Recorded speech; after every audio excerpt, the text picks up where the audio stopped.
2024 के आम चुनावों के लिए एनडीए गठबंधन का हिस्सा रामविलास लोजपा और यहां पर उसके प्रमुख चिराग पासवान को आज बड़ा झटका लगा जब उनकी पार्टी के 22 नेताओं ने अपनी पार्टी यानी उनकी रामविलास लोजपा से इस्तीफा दे दिया, जिसका प्रमुख कारण निकल के सामने ये आया कि जो 5 लोकसभा सीटें चिराग पासवान के खाते में एनडीए गठबंधन के तहत भारतीय जनता पार्टी से आई है, बीजेपी ने जो 5 सीटें उन्हें दी हैं, वहां पर जो उम्मीदवार चिराग पासवान ने उतारे हैं उन पर वे असहमत थे और साथ ही उन 22 नेताओं में वे भी थे जो खुद को उन यहां चुनिंदा सीटों से प्रत्याशी मानकर बैठे थे। अब जो लोग खुद को प्रत्याशी मानकर, संभावित प्रत्याशी मानकर बैठे थे और उन्हें टिकट नहीं दिया, उन्होंने यहां पार्टी से ही अपना पलड़ा झाड़ लिया और अब यहां पर इंडिया गठबंधन में शामिल हो सकते हैं। इंडिया गठबंधन में यहां कांग्रेस का भी दामन थाम सकते हैं और यहां आरजेडी का भी रुख कर सकते हैं।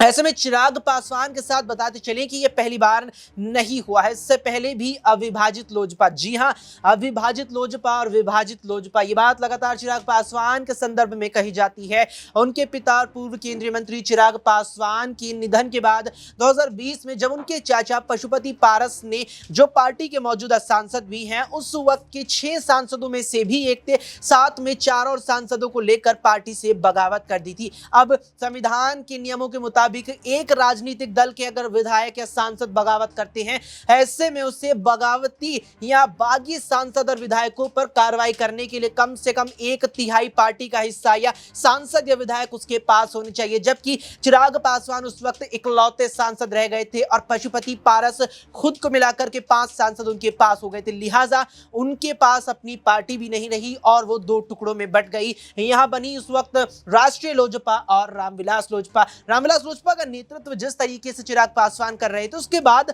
लगातार उनको लेकर यह सवाल रहा कि क्या आगे भी उनकी पार्टी में